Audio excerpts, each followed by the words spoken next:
Di sebuah sekolah dasar, tepatnya kelas 2, ada seorang siswi bernama Anida. Ia cerdas, cepat memahami pelajaran, dan punya rasa ingin tahu yang besar. Tapi, ada satu hal yang sering membuat suasana kelas berubah. Anida, itu punyaku. Tolong kembalikan.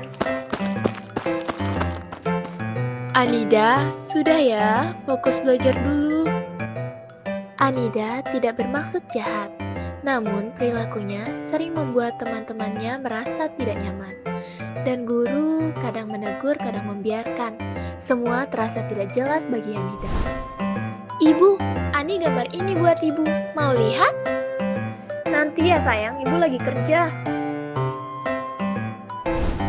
Di rumah, Anida adalah anak tunggal yang sangat disayangi. Ia selalu mendapatkan apa yang ia mau. Tapi kesibukan orang tuanya membuat waktu bersama hampir tidak ada.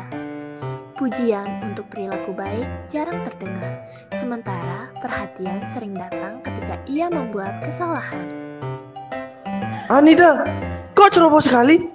Tanpa disadari, Anida lebih sering mendapat perhatian ketika ia berbuat salah, bukan ketika ia melakukan hal baik. Di rumah tidak ada batasan yang jelas, dan di sekolah pun ia sering mendapat perhatian saat melakukan hal negatif. Anida mulai belajar bahwa kesalahan jauh lebih terlihat daripada kebaikannya. Anida, jangan begitu lagi. Itu mengganggu temanmu. Tolong duduk dengan tenang dan perhatikan di depan. Di sekolah, perilaku Anida kembali mendapat perhatian. Meski teguran tidak menyenangkan, bagi Anida ini tetap perhatian. Dan perhatian dalam pandangannya lebih baik daripada tidak dilihat sama sekali. Inilah yang membuat perilaku buruk Anida semakin kuat dan terus berulang. Menurut teori operant conditioning dari B.F. Skinner, perilaku manusia terbentuk oleh konsekuensi yang mengikutinya. Dan itulah yang terjadi pada Anida.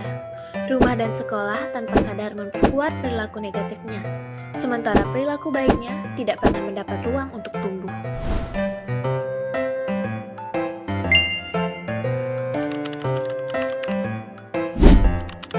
Anida, terima kasih sudah tenang dan siap belajar.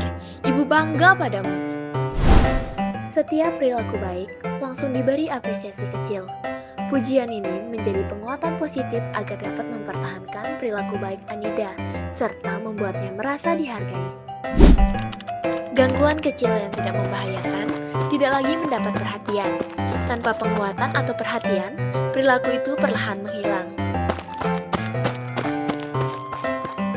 Anida, kamu duduk di depan, dan setelah bel istirahat berbunyi, kamu tidak boleh keluar sebelum ibu mengizinkan.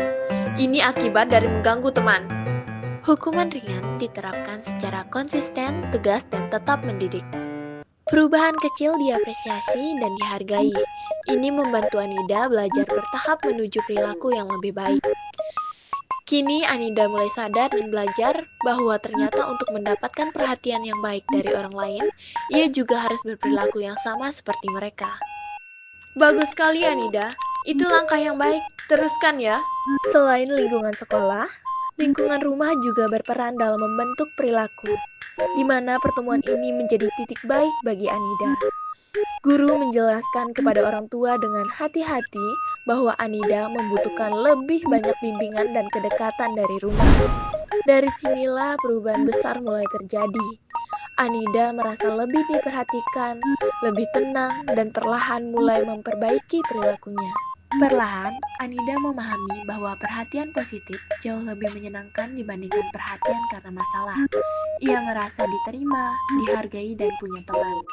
Kisah Anida mengingatkan kita bahwa setiap perilaku anak adalah pesan.